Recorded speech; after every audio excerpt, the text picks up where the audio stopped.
సంవత్సరాల తరబడి ఎన్ని మందులు వాడినా మీ మోకాల నొప్పులు తగ్గట్లేదా? ప్రాణ పెయిన్ క్లినిక్ లో అత్యాధునిక చికిత్స. ఇంకొంచెం దాని గురించి అంటే ఆ కేసు గురించి తెలుసుకునే ప్రయత్నంలో ఈ రోజు నేను ఇక్కడ ఆ డాక్టర్కి ఎవరిపైన అయితే ఈ అఘాయిత్యం జరిగిందో ఆ డాక్టర్ ఇంటి దగ్గరకు వచ్చిన, నేను అభయ ఇంటి దగ్గరకు వచ్చిన. వాళ్ళ ఇల్లు చూపిస్తాను నేను. అంతేకాకుండా ఇక్కడ చుట్టుపక్కల వాళ్ళతో కూడా మాట్లాడియడానికి ట్రై చేస్తా. అట్ ది సేమ్ టైం నేను ఆల్రెడీ ఇందాక లోపలికి పోయి వాళ్ళ పేరెంట్స్ తో మాట్లాడడానికి ట్రై చేసిన. సో వాళ్ళు పొద్దున్న నుంచి కంటిన్యూస్ గా మీడియా వాళ్ళు ఇక్కడ ఉండడం వల్ల పొద్దున్న నుంచి తినలేదట. సో తిన్న తర్వాత టైం ఇస్తాం, తప్పకుండా మాట్లాడతాము, మీరు all the way from south వచ్చారు కదా మా కోసం అని చెప్పేసి వాళ్ళు గుర్తించిండ్రు. కాబట్టి నేను కూడా కొంచెం ఆగి తర్వాత వాళ్ళని మాట్లాడిద్దాం, వాళ్ళు తిన్న తర్వాత కొంచెం సెట్ అయిన తర్వాత అని చెప్పేసి నేను ఫస్ట్ మీకు ఇల్లు చూపిద్దాం అన్న ఉద్దేశంతో వీడియో చేస్తున్నా. సో ఇంట్లో ఏంది అని అంటే ఇది ఏదైతే హాస్పిటల్ ఉందో, ఏజికర్ హాస్పిటల్ ఉందో, ఆ హాస్పిటల్ కాలేజ్ నుంచి వెళ్ళి ఇది కరెక్ట్గా 1 గంట తొవ్వలు ఉందన్నమాట. 1 hour 45 minutes నుంచి 1 hour టైం పడుతుంది ఆడికెళ్ళి ఇడికి రావడంతో. సో ఇక్కడ వాళ్ళ ఇల్లు ఉంది, ఇదే వాళ్ళ ఇల్లు. సో బయట ఆ అభయాది పేరుతో సహా ఏదైతే ప్లేట్ ఉంటుందో, నేమ్ ప్లేట్ ఉంటుందో, ఆ నేమ్ ప్లేట్ కూడా ఉంది. డాక్టర్ తన పేరు అండ్ కింద ఎండి రెస్పిరేటరీ మెడిసిన్ అని చెప్పేసి. సో రెస్పిరేటరీ మెడిసిన్లో ఆమె మాస్టర్స్ చేయడం కూడా జరిగింది అన్న విషయం ఇది చూసి మనం తెలుసుకోవచ్చు. సో ఇదే వాళ్ళ ఇల్లు. చూడండి, మంచి ఇల్లు, మంచి ఫ్యామిలీ.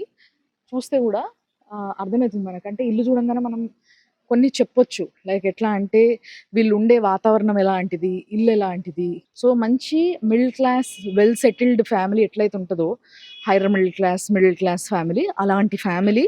ఇందాక వాళ్ళ ఆంటీ, తల్లి, తండ్రి వీళ్ళందరూ గుర్తుని కూడా నేను పర్సనల్గా మాట్లాడడం జరిగినప్పుడు చాలా చాలా నారాజులా, చాలా చాలా బాధలా, అసలు ఇంతమంది ఇంటికి వచ్చి మాట్లాడుతుంటే ఏం మాట్లాడాలనో అర్థం కాని పరిస్థితిలా, అయోమయంలా.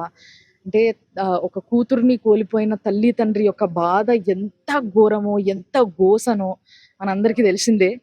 సో ఆ బాధ కళ్ళ నిండా, ముఖం నిండా కనిపించింది. చాలా బాధ అనిపించింది వాళ్ళని చూస్తే. అందుకోసమే పర్లేదు, ఎంతసేపు అయినా పర్లేదు, నేను వెయిట్ చేస్తా, మీరు తినేసి రండి, మీరు తినండి, మీరు తినడమే ఇంపార్టెంట్ అని చెప్పి వాళ్ళని ఇప్పుడు లోపలికి పంపించడం జరిగింది. ఇది వాళ్ళ ఏరియా, మొత్తం కాలనీ లాగుంది అనమాట. ఈ లోపలంతా కూడా మెయిన్ రోడ్ మీద నుంచి జస్ట్ ఇట్లా ఒక 2 అడుగులు లోపల ఉంది. ఇక్కడ కూడా పోలీసులు కాపలాలు ఉన్నారు. 2 పోలీసులు షిఫ్ట్లు ఉన్నారు. ఇప్పుడే 2 పోలీసులు షిఫ్ట్ మారి ఇంకో 2 పోలీసులు వచ్చి ఇక్కడ డ్యూటీ చేయడం జరుగుతుంది. మీడియా వాళ్ళు కూడా మేము వచ్చినప్పుడు ఒక 4-5 ఉన్నారు. సో చాలా మంది మీడియా వాళ్ళు, పోలీసులు రెగ్యులర్గా ఇక్కడ బందోబస్తు చేయడం జరుగుతుంది.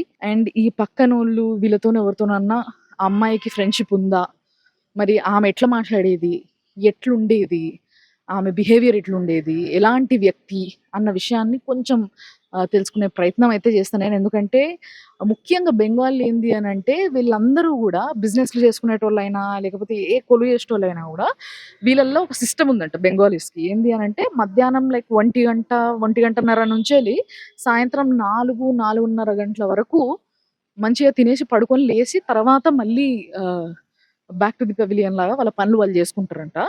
సో ఈ టైం వాళ్ళకి అందరికి రెస్టింగ్ టైం అనమాట. అందుకోసమే అసలు ఎవ్వరు బయట కనబడతలేరు. ఇక్కడ ఇంకొక విషయం ఏంది అని అంటే అమ్మాయిని డాక్టర్ని చదివించనీకి తల్లిదండ్రులు ఎంత కష్టపడతారో మాటలలో చెప్పాల్సిన విషయమే కాదు, మనందరికీ తెలుసు, రైట్?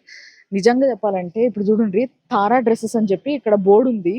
అది ఎవరిదో ఆ పేరు కూడా ఉంది. సో ఆ పేరు చూస్తే కూడా వాళ్ళ నాన్నది, పేరు చెప్పడానికి లేదు కాబట్టి అఫీషియల్లీ నేను చెప్తలేను.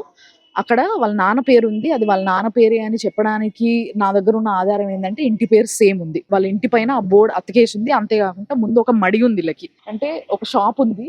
ఈ షాపు డ్రెస్సెస్, తారా డ్రెస్సెస్ అనే షాప్ అనమాట. సో ఈ షాపు నడుపుకుంటా పిల్లని చదివించి ఒక గొప్ప డాక్టర్ అయితే చూసి సంతోషపడాలనుకున్న తల్లిదండ్రులకి ఆ పిల్ల కష్టపడి 31 ఏళ్ళ వరకు, అంటే she is 31 years old, 31 years old వరకు ఇంటర్ చదివి తర్వాత ఎంబీబీఎస్ తీసుకొని ఎంబీబీఎస్ 5 years చేసి దాని తర్వాత దాంట్లో పీజీ చేసి ఇవన్నీ చేసి ఇప్పుడు ట్రైనీగా ఒక ట్రైనీ డాక్టర్‌గా అక్కడ ఆ హాస్పిటల్‌లో వర్క్ చేస్తున్న సమయంలో అంటే ఇంకొక సంవత్సరం, 2 సంవత్సరాలు అంటే ఇంకో సెమిస్టర్‌లా ఇంకొక 6 నెలల్లో ఆమె ఏదైతే ట్రైనీ ఉందో, ఆ ట్రైనీ పని అయిపోయి వేరే దగ్గర జాబ్ ఎత్తుకొని ఎళ్ళిపోయే పిల్ల.